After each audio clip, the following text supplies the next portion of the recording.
امریکی صدر کے الیکشن کا فیصلہ پینسلوینیا سمیت چند ریاستوں میں ہوا جہاں ووٹوں کا فرق انتہائی کم تھا۔ صدر ٹرمپ اور ان کے حامیوں کا دعویٰ ہے کہ ووٹنگ میں بے ضابطگیاں ہوئی جو ان کے بقول موجودہ نتائج کو الٹ سکتی ہیں، لیکن جب امریکی نیوز نیٹ ورکس نے جو بائیڈن کی ایسی برتری کا اعلان کیا جسے عبور کرنا صدر ٹرمپ کے لیے ممکن نظر نہیں آ رہا تھا، تو سابق نائب صدر نے اپنی جیت کا اعلان کر دیا اور اپنے خطاب میں سیاسی دوریاں کم کرنے کی کوشش کی۔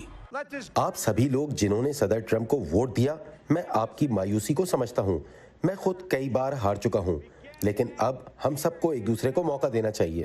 8 سال تک جو بائیڈن سابق صدر براک اوباما کے نائب صدر رہے اور ان کی انتظامیہ میں اہم کردار ادا کیا۔ صدر ٹرمپ کے برعکس، جن کا 2016 کے انتخابات سے پہلے سیاست میں کوئی تجربہ نہیں تھا، جو بائیڈن ایک تجربہ کار سیاستدان ہیں اور الیکشن کیمپین کے دوران انہوں نے بارہا ووٹر کو یہ یاد دلایا۔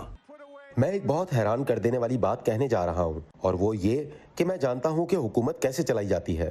29 سال کی عمر میں امریکی سینٹ کے لیے پہلی بار منتخب ہونے والے جو بائیڈن تقریباً نصف صدی عوام کے منتخب نمائندے رہے ہیں۔ ان کی کامیابی کی تصدیق ہو گئی تو 78 سال کی عمر میں جو بائیڈن امریکی تاریخ کے سب سے معمر صدر ہوں گے۔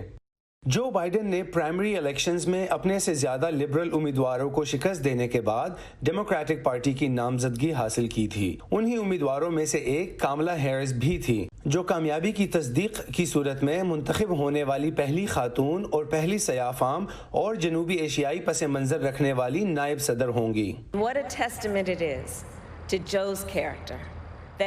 یہ جو کے کردار کی گواہی ہے کہ انہوں نے ہمارے ملک میں پائی جانے والی سب سے بڑی رکاوٹوں میں سے ایک کو ڈھانے کی جرت دکھائی اور ایک خاتون کو اپنی نائب صدر کے لیے منتخب کیا۔ اس عہدے پر میں پہلی خاتون تو ہوں گی، لیکن آخری نہیں۔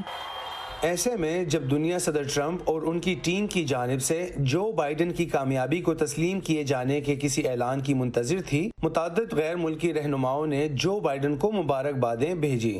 2020 کے صدارتی انتخابات میں امریکیوں نے غیر معمولی حد تک بڑی تعداد میں ووٹ ڈالا، لیکن کم ووٹس کے فرق سے ملنے والی جیت امریکی رائے دہندگان میں پائی جانے والی تقسیم کی عکاس ہے، اور اب قانونی چیلنجوں کا مطلب یہ ہے کہ حتمی فیصلہ عدالت میں ہو سکتا ہے، اور سب سے مشکل کام ہوگا منقسم قوم کو متحد کرنا۔